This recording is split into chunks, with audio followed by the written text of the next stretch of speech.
रवि एक छोटे से गांव का रहने वाला एक ईमानदार और मेहनती लड़का था।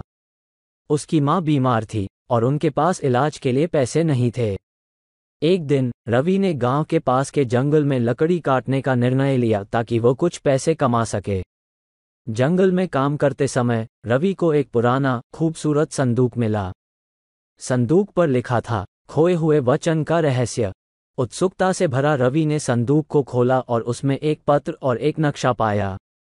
पत्र में लिखा था, जो भी इस संदूक को खोलेगा उसे अपने खोए हुए वचन को पूरा करने का मौका मिलेगा। नक्शा तुम्हें उस जगह तक ले जाएगा जहां तुम्हारा वचन पूरा होगा। रवि ने नक्शा ध्यान से देखा और अपने सफर पर निकल पड़ा। नक्शा उसे जंगल की गहराइयों में ले गया, जहां उसे एक रहस्यमयी झरना मिला। झरने के पास एक बूढ़ा साधु बैठा था। साधु ने रवि से कहा, ये झरना विशेष है। जो भी इसमें नहाएगा उसके सारे दुख दूर हो जाएंगे, लेकिन इसके लिए तुम्हें अपनी सच्चाई और विश्वास की परीक्षा देनी होगी। रवि ने साधु की बात मानी और झरने में नहाने के लिए तैयार हो गया। जैसे ही उसने झरने के पानी में कदम रखा, उसने खुद को एक दूसरे संसार में पाया। ये दुनिया बहुत ही विचित्र थी। आसमान में उड़ते हुए द्वीप, पेड़ों के पत्ते जो सोने के थे, और हवा में तैरते हुए जादुई प्राणी। तीसरी और अंतिम चुनौती थी विश्वास की परीक्षा। उसे एक गहरे और अंधकार में खाई को पार करना था। बिना किसी संदेह के रवि ने अपने विश्वास पर भरोसा किया और खाई के पार पहुंच गया।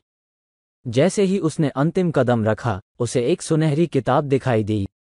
किताब में लिखा था, तुम्हारे साहस, सच्चाई और विश्वास ने तुम्हें इस खजाने का हकदार बनाया है। इसे लेकर जाओ और अपने वचन को पूरा करो।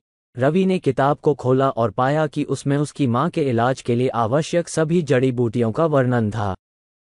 जैसे ही रवि ने किताब को उठाया, वह फिर से उसी झरने के पास लौट आया। साधु ने उसे आशीर्वाद दिया और कहा, तुम्हारी सच्चाई और मेहनत ने तुम्हें इस खजाने का हकदार बनाया है।